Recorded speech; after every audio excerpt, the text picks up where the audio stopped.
Nazareno, sinasamba ka namin, pinipinto ka namin, aral mo ang aming buhay at kaligtasan. Nuestro Padre Jesus Nazareno, iligtas mo kami sa kamatayan, ang krus mong pinamatayan ay sagisag ng aming kaligtasan. Nuestro Padre Jesus Nazareno, dinarangal ka namin. Salita ng Panginoon, sabing sariwain, pag-iligtas niya sa atin. Kaya nating alalahanin, panahon tayo'y ilalipin, ang ngalan niya'y ating sanggitin, paanong di tayo ligapin.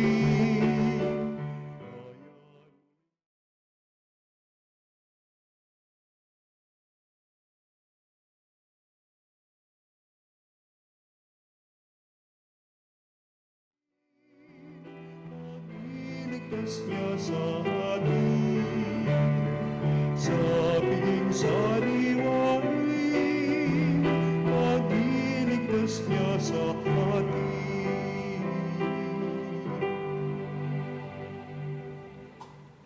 Sa ngalan ng Ama at ng Anak at ng Espiritu Santo, Amen. ang pagpapala ng ating Panginoong Hesukristo, ang pag-ibig ng Diyos Ama, at ang pakikipagkaisa ng Espiritu Santo naway sumainyong lahat. At sumainyo rin. Magandang umaga po sa ating mga kapanalig. And welcome to our Eucharistic celebration in this Monday of the third Sunday of Ordinary Time. Mga kapatid, aminin natin ang ating mga kasalanan upang tayo'y maging marapat gumanap sa banal na pagdiriwang. Inaamin ko sa makapangyarihang Diyos At sa inyong mga kapatid, na lubha akong nagkasala sa isip, salita at sa gawa at sa aking pagkukulang. Kaya isnasamo ko sa mahal na Birheng Maria, sa lahat ng mga anghel at mga banal, at sa inyong mga kapatid, na ako'y ipanalangin sa Panginoong ating Diyos. Kaawaan tayo ng makapangyarihang Diyos, patawarin tayo sa ating mga kasalanan, at patnubayan tayo sa buhay na walang hanggan. Amen. Panginoon, kaawaan mo kami. Panginoon, kaawaan mo kami.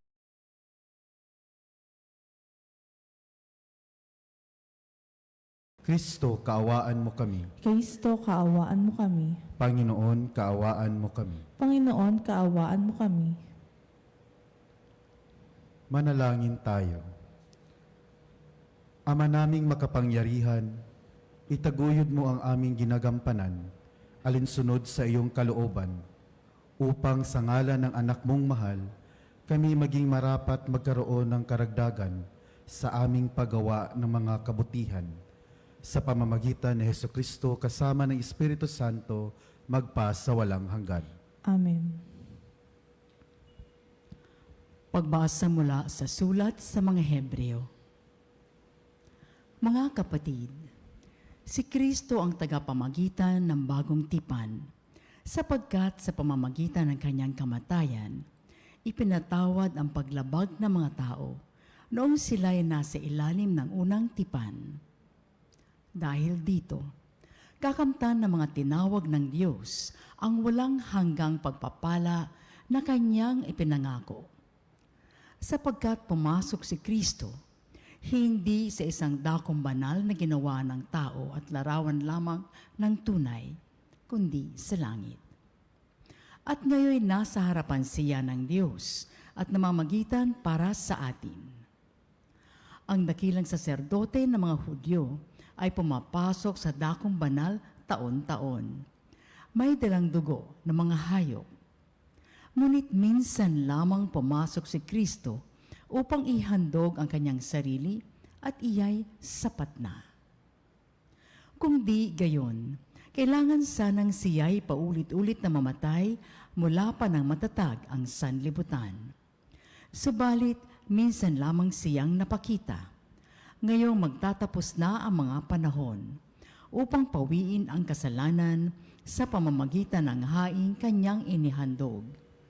Itinakda sa mga tao na minsan lamang mamatay at pagkatapos ay ang paghuhukom. Gayon din naman, si Kristo ay minsang inihandog bilang hain upang pawiin ang mga kasalanan ng mga tao. Siya ay muling darating, hindi upang ihandog na muli dahil sa kasalanan, kundi upang iligtas ang mga naghihintay sa Kanya. Ang salita ng Diyos. Salamat sa Diyos. Umawit sa Diyos ng awa, ang gawain niya'y dakila. Umawit sa Diyos ng awa, ang gawain niya'y dakila. Umawit ng bagong awit at sa poon ay ialay, pagkat iyong ginawa niya ay kahangahangang tunay. Sa sariling lakas niya at taglay na kabanalan, walang hirap na natamo iyong hangad na tagumpay. Umawit sa Diyos ng awa, ang gawain niya'y dakila. Ang tagumpay niyang ito'y siya na rin ang naghayag. Sa harap ng mga bansay, nahayag ang pagliligtas. Ang pangako sa Israel, lubos niyang tinutupad. Umawit sa Diyos ng awa, ang gawain niya'y dakila. Tapat siya sa kanila, at ang pag-ibig ay wagas. Ang tagumpay ng ating Diyos, kahit saan ay namalas. Magkaingay na may galak, iyong lahat sa daigdig. Ang poon ay buong galak na purihin sa pag-awit. Umawit sa Diyos ng awa, ang gawain niya'y dakila. Sa saliw ng mga lira, iparinig yaong tugtog, at ang poon ay purihin ng tugtuging maalindog. Tugtugin din ng trumpeta, nakasaliw ang tambuli, magkaingay sa harapan ng poon na ating hari. Umawit sa Diyos ng awa, ang gawain niya'y dakila. Hallelujah, hallelujah, hallelujah. Hallelujah, hallelujah, hallelujah.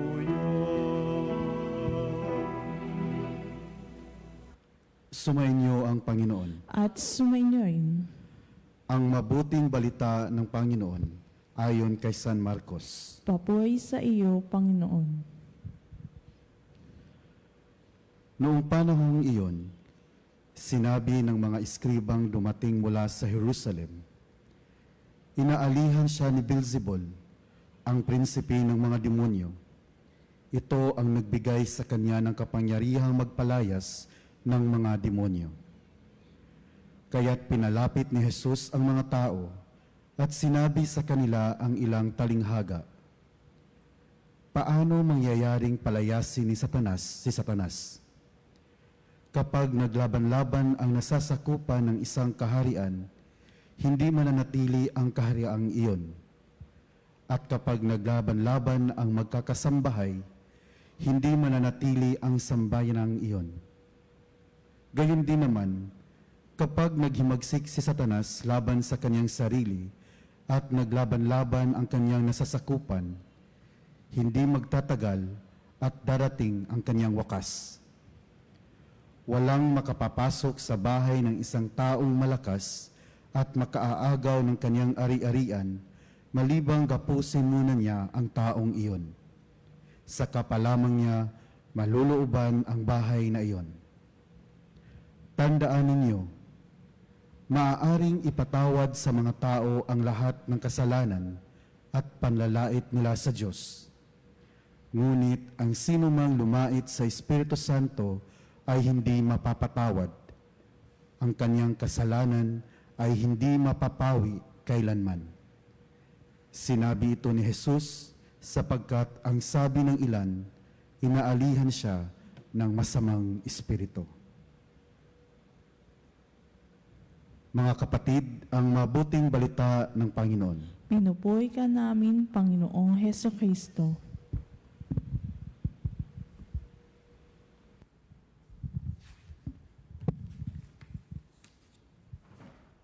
Once again, magandang umaga po sa ating mga kapanalig. Sa mundong puno ng kawalang kasiguraduhan, paano natin masisiguro kung ano ang sa Diyos at kung ano ang sa demonyo? Ang mga pagbasa natin ngayon ay magbibigay ng siguradong sagot to this question. Sa unang pagbasa, sinabi nito sa atin ang isang bagay is a clear work of God kung ito ay namamagitan para sa pagkakaisa.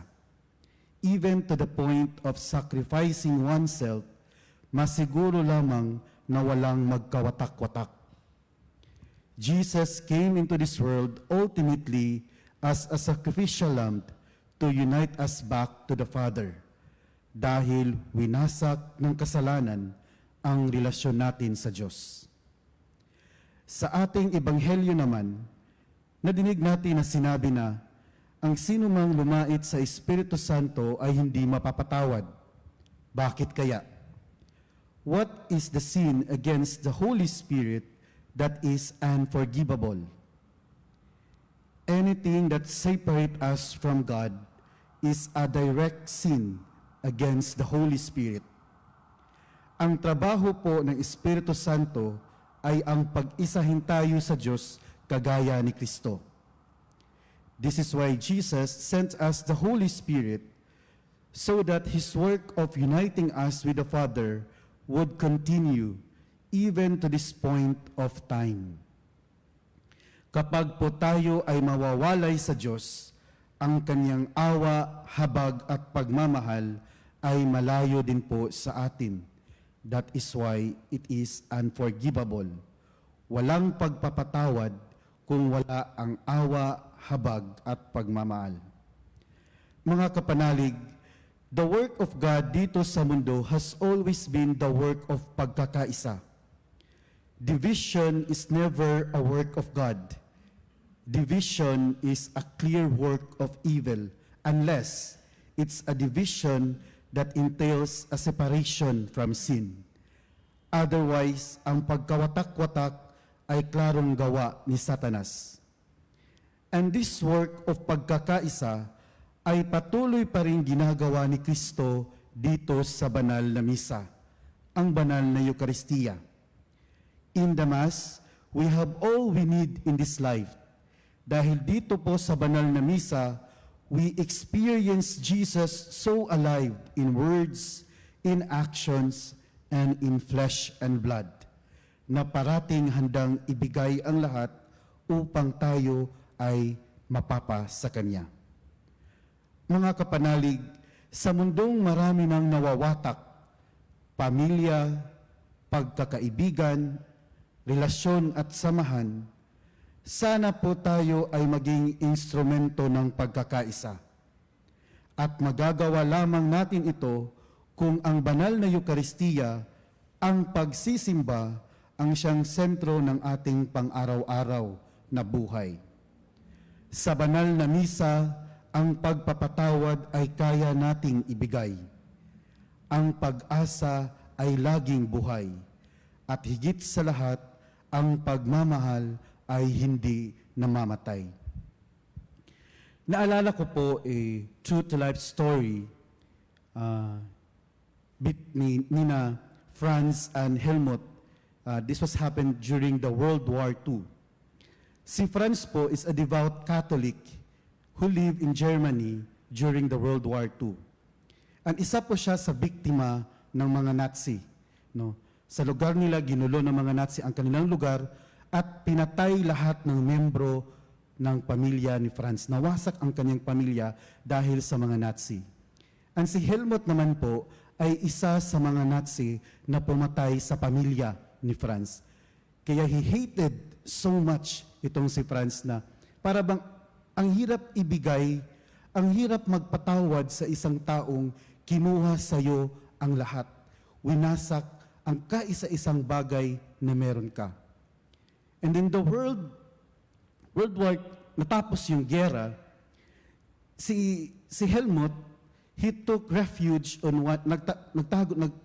nagtatago siya. and he took refuge from one of the Catholic community. At noong siya ay nagtatago sa mga komunidad ng mga Katoliko, unti-unting nagbago ang kanyang pananaw sa buhay. Nagiging isa na siyang Katoliko. And parang inuusig siya ng kanyang konsensya sa lahat ng mga bagay na kanyang ginawa noong siya ay membro pa ng mga sundalo ng Nazi. And in one time, nagsimba siya. At sa banal na misa na yun, nandun din po si Franz. At nung nakita ni Franz si Helmut, yung galit sa puso niya ay biglang bumalik. Na para bang gusto niyang sugurin si Helmut at patayin dahil sa ginawa nito sa kanya. But habang nangyayari ang banal na misa, the liturgy of the word, no, the Holy Eucharist, lahat ng mga yun, parang unti-unting nagbago ang kanyang pakiramdam. Especially during the consecration. When the priest consecrate the body and blood, the bread and wine, doon po naramdaman at sinabi ng pari, do this in remembrance of me. Naramdaman po ni Franz na ang sakripisyo pala ni Kristo sa banal na Eucharistia ay kailangan din palang mabuhay sa kanyang sarili. He have to live that Eucharistic sacrifice in Christ by just giving forgiveness to other people. And during the Holy Communion, kasi yung galit nandun pa rin, para bang nahihiya na tumanggap ng banal na Eucharistia ng Holy Communion si Franz dahil dun sa galit. And so he prayed. After he consumed and he received the Holy Communion and consumed the body of Christ, he prayed fervently. At right there and then, biglang gumaan ang kanyang pakiramdam. Nilapitan niya si Helmut at kanyang sinabi, kilala kita. Isa ka sa mga sundalong pumatay sa aking pamilya. And I forgive you. Biglang lumuha si Helmut. Yung pag-uusig na kanyang nararamdaman for a long time ay biglang nawala. At silang dalawa ay naging matalik na magkaibigan. At together, sila ay nagtutulungan na itayo ang simbahang sinira ng gyera. Mga kapanalig, tayo ngayon ay hinahamon na sana tayo ay magsisimba araw-araw upang araw-araw tayo ay nakikiisa sa sakripisyo ng Ama at ng Anak at ng Espiritu Santo na ang dulot ay ang kanilang kapatawaran at pagmamahal na siyang nagbibigay buhay sa atin. Isang buhay na walang hanggan. Amen.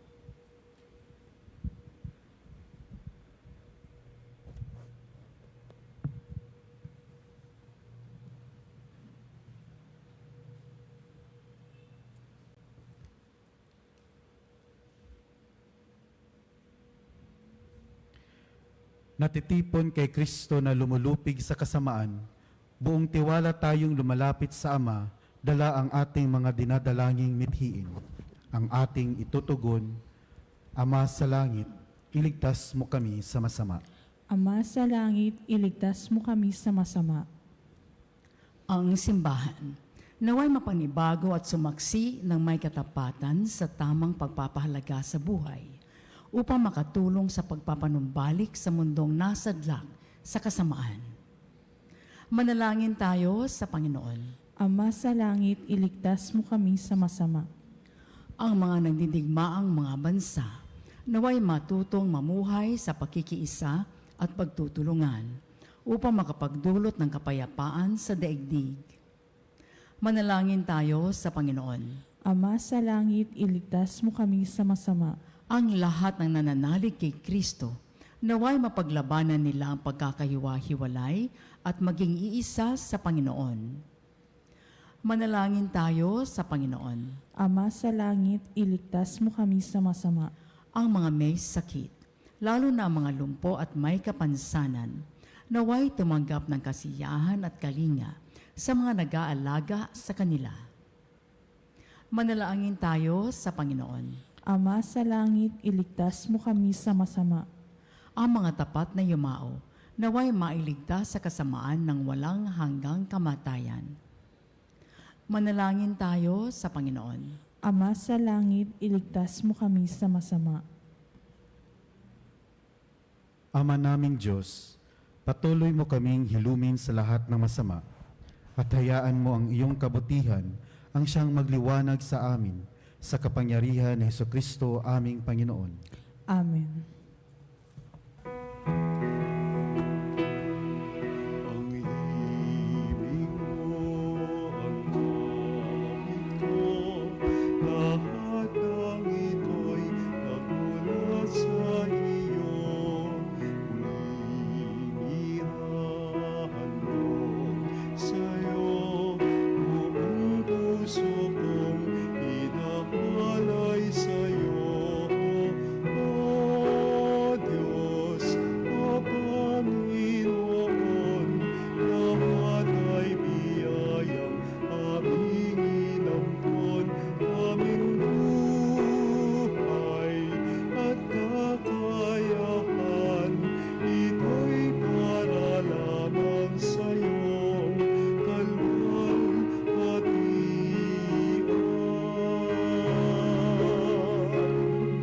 Ito'y para lamang sa'yong kalwalhatian.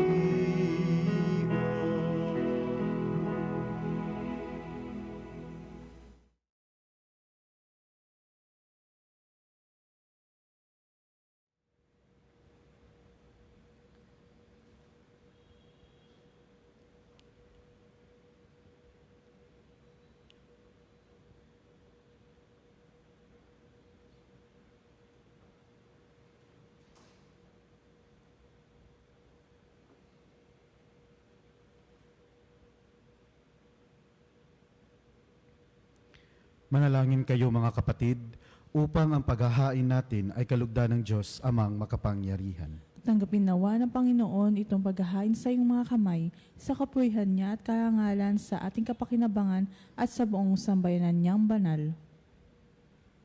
Ama naming lumikha, tanggapin mong malugod sa aming mga handog. Ngayon ang kabanalan ay iyong dulot. Kami sumasamo sa iyong lumuluhog upang kaligtas ay iyong ipagkaloob. Sa pamamagitan ni Hesukristo kasama ng Espiritu Santo, magpa sa walang hanggan. Amen. Sumainyo ang Panginoon. At sumainyoin, Itaas sa Diyos ang inyong puso at diwa. itinaasa namin sa Panginoon. Pasalamatan natin ang Panginoong ating Diyos. Marapat na siya ipasalamatan. Ama naming makapangyarihan, tunay ngang marapat na ikaw ay aming pasalamatan. Ikinalugod mong likhain ang sanlibutan na iyong pinagbabago at idinarangal. Sa pamamagitan ng iyong anak na kinalulugdan, kaya't utang na loob ng iyong mga itinatangi at ng mga banal na kapiling mong lagi ang iyong paggiliw at pagkakandili. Kaya kaisa ng mga anghel na nagsisiawit ng papuri sa iyo, nang walang humpay sa kalangitan, kami nagbubunyi sa iyong kadakilaan.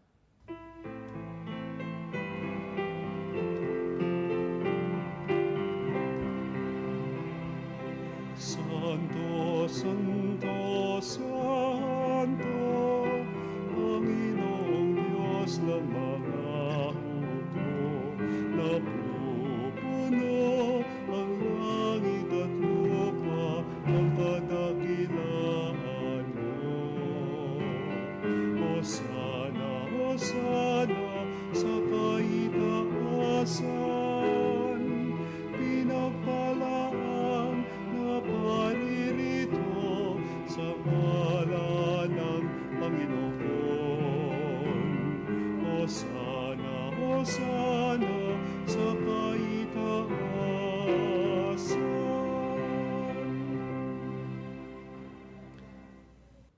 Ama naming banal, ikaw ang bukal ng tanang kabanalan.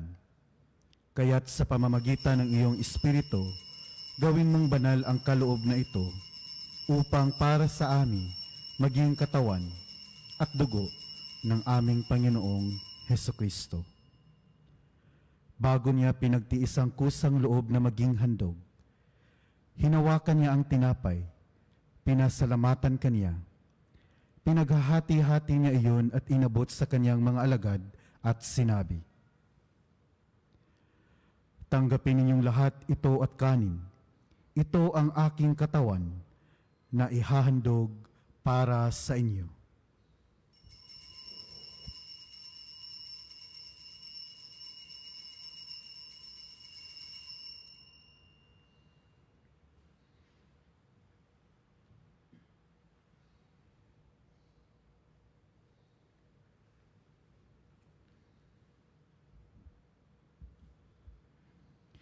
Gayon din naman, noong matapos ang hapunan, hinawakan niya ang kalis, muli kanyang pinasalamatan. Iniabot niya ang kalis sa kanyang mga alagad at sinabi, "Tanggapin ninyong lahat ito at inumin. Ito ang kalis ng aking dugo, ng bago at walang hanggang tipan, ang aking dugo na ibubuhos para sa inyo at para sa lahat, sa ikapagpapatawad ng mga kasalanan. Gawin ninyo ito sa pag-alaala sa akin."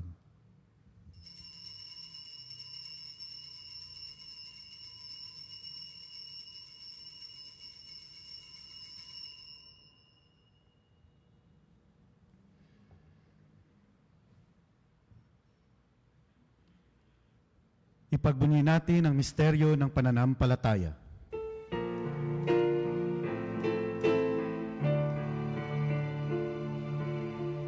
Ang kamatayan mo, Panginoon, aming ipinahayag.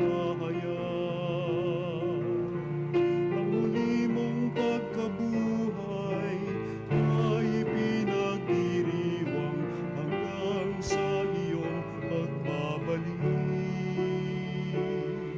Hanggang sa iyong pagbabalik.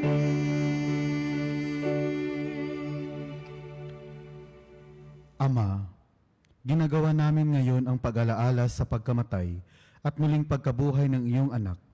Kaya't inialay namin sa iyo ang tinapay na nagbibigay buhay at ang kalis na nagkakaloob ng kaligtasan. Kami nagpapasalamat dahil kami iyong minarapat na tumayo sa harap mo para maglingkod sa iyo.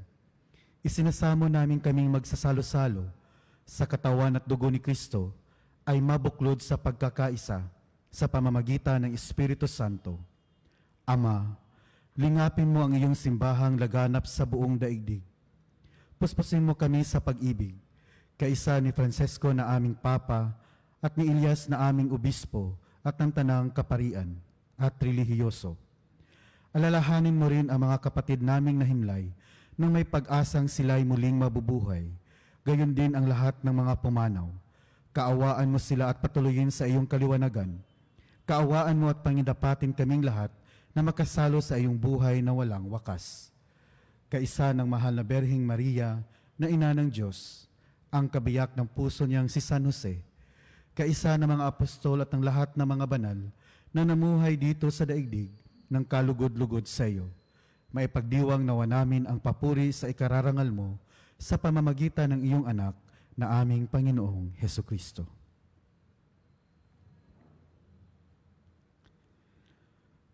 Sa pamamagitan ni Kristo kasama niya at sa Kanya, ang lahat ng parangal at papuri ay sa iyo, Diyos Amang makapangyarihan, kasama ng Espiritu Santo, magpa sa walang hanggan.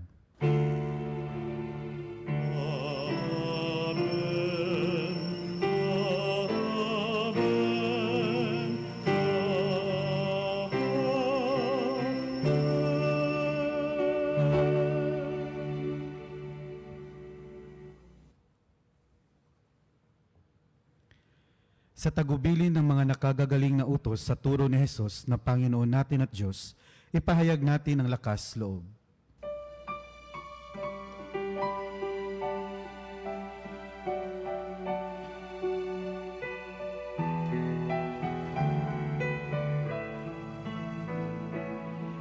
Ama namin, sumasalangit ka, sambahin ang ngalan mo.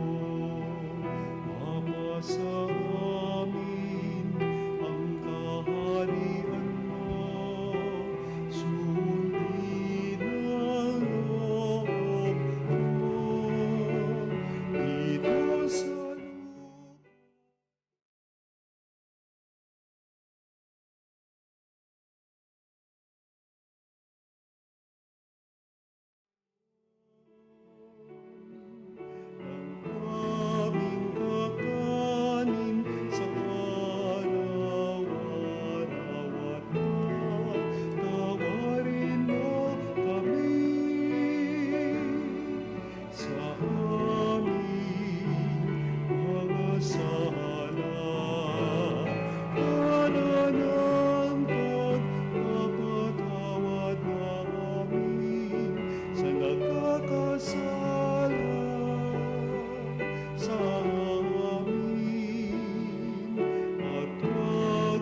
Hinihiling namin kami adya sa lahat ng masama, pagkalooban ng kapayapaan araw-araw, iligtas sa kasalanan, at ilayo sa lahat ng kapahamakan, samantalang aming pinananabikan ang dakilang araw ng pagpapahayag ng tagapagligtas naming si Hesu Kristo.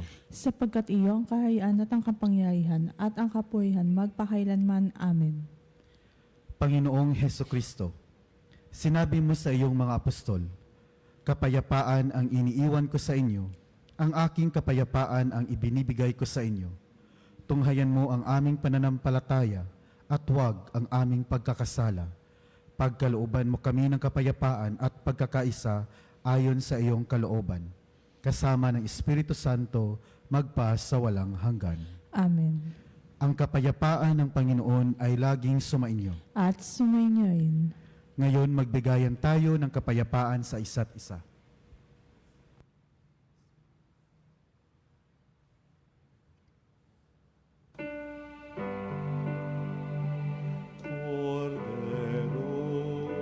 Cordero ng Diyos, na nag-alis ng mga kasalanan ng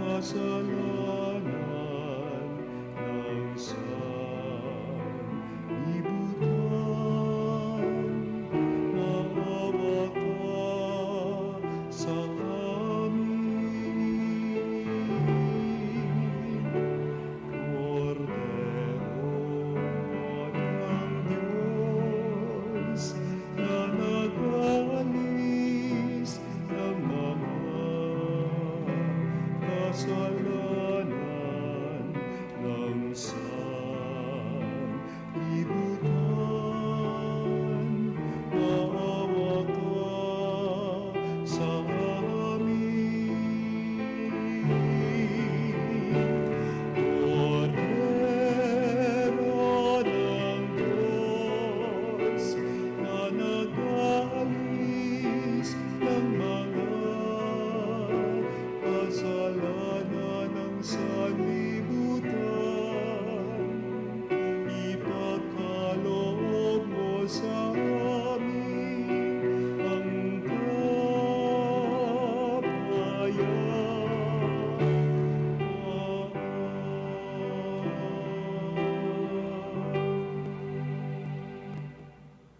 Mga kapatid, ito ang kordero ng Diyos. Ito ang nag-aalis ng kasalanan ng sanlibutan. Mapalad ang mga inyayahan sa kanyang piging. Panginoon, hindi ako karapat-dapat na magpatuloy sa iyo, ngunit sa isang salita mo lamang ay gagaling na ako.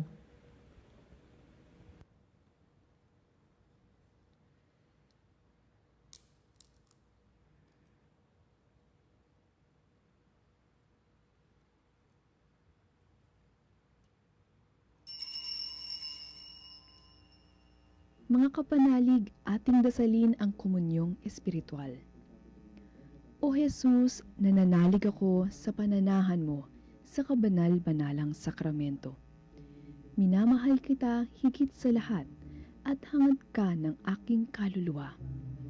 Hindi ko man matatanggap ngayon ang iyong katawan at dugo, inaasahan ko na patuloy kang mamumuhay sa aking puso. Naniniwala ako na narito ka at kaisa ka ng aking buong pagkatao. Huwag mong ipahintulot na mawalay ako sa iyo. Amen. Panalangin sa mahal na Birhen ng Katotohanan. O Birhen ng Katotohanan, Ina ni Jesus, ang nagkatawang taong salita, salamat sa iyong anak. Tinatanggap ko siya bilang aking katotohanan at kaligtasan. Sa pakikinig sa salita ng Diyos, tulungan mo akong maging malaya. Sa oras ng hirap at pagsubok, linawin mo sa akin na nasa krus ng tagumpay. Sa aking paglalakbay, akayin mo ako sa buhay ng paglilingkod at sa buhay na ganap at kasiya-siya. Kupkupin mo ako at ang aking mga kapanalig na nakikinig, natututo at nagmamahalan. O Maria, Birhen ng Katotohanan, ipanalangin mo kami. O Jesus, ikaw ang daan, ikaw ang katotohanan, at ikaw ang buhay. iligtas mo kami. Amen.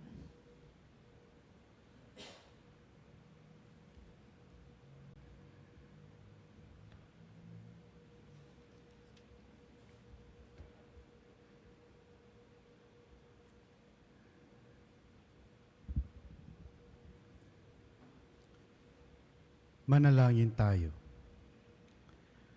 Ama naming mapagmahal, ipagkaloob mo sa aming pakikinabang sa iyong kagandahang loob na bumubuhay lagi nawa namin ang maikarangal. Ang iyong pagpapalang sa aming ibinibigay sa pamamagitan ni Hesukristo kasama ng Espiritu Santo magpa sa walang hanggan. Amen. Mga kapanalig, tayo po ay magkakaroon ng vigil candle para sa darating na kapistahan ng Mahal na Birhen ng Candelaria sa ikadalawa ng Pebrero, araw ng Linggo. At sa darating na ikatatlo ng Pebrero, araw ng Lunes, ay paggunita kay San Blas, patron ng mga may karamdaman sa lalamunan. Kaya tayo ay magkakaroon ng pagbabasbas ng mga lalamunan sa ganap na ika-12 ng tanghali at pangungunahan ni Father Joey Faller. Inaanyayahan ang lahat na dumalo sa ating healing masses dito sa Veritas Chapel at maging isang Veritas Eucharistic Advocate. Makipag-ugnayan lang po sa Religious Department. Tumawag lamang po sa 8925-7931, local number 129-131-137 o mag-text sa 0917-631-4589 at hanapin si Binibining Rene Jose o si Miss Ali Nahi. Maraming salamat po. Sumainyo ang Panginoon At sumainyoin. at pagpalain kayo ng makapangyarihang Diyos Ama, Anak at Espiritu Santo. Amen. Natapos na ang banal na pagdiriwang, humayo kayo sa kapayapaan ni Kristo. Salamat sa Diyos.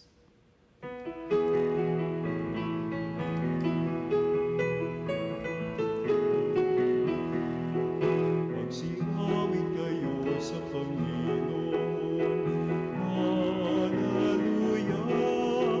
Magsihawin sa Panginoon.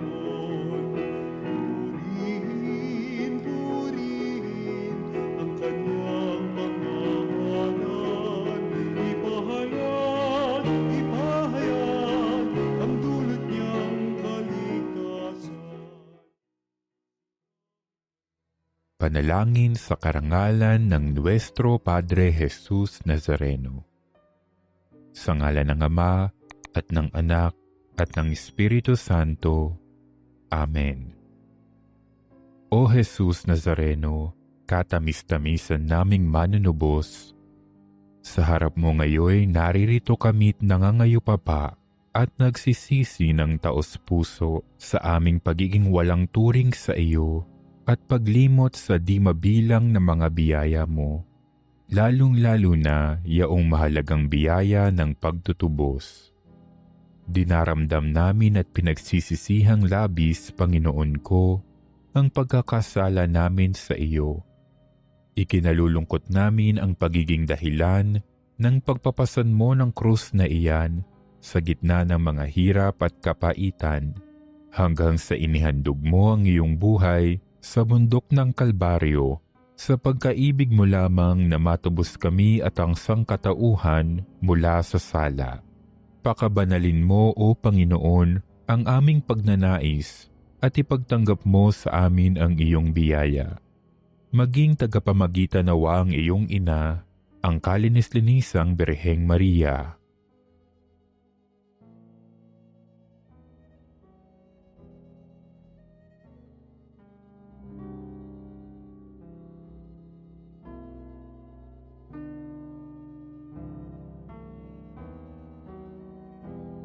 Ama naming makapangyarihan, niloob mong akuin ang iyong anak, ang krus at kamatayan, upang ang sangkatauhan ay matubos at mabuhay.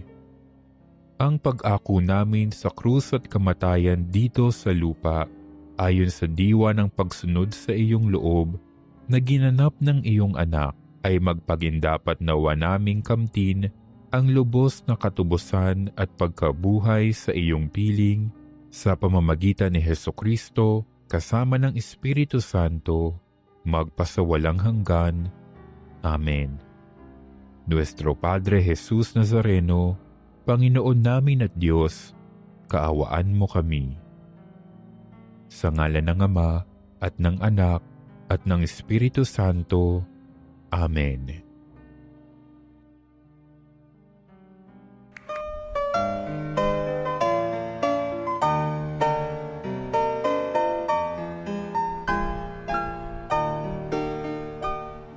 Nuestro Padre Jesus Nazareno, sinasamba ka namin, pinipintuho ka namin, aral mo ang aming buhay at kaligtasan. Nuestro Padre Jesus Nazareno, iligtas mo kami sa kamatayan, ang krus mong pinamatayan ay sagisag ng aming kaligtasan. Nuestro Padre Jesus Nazareno, dinarangal ka namin. Nuestro Padre Jesus Nazareno, inulwalhati ka namin. Nuestro Padre Jesus Nazareno,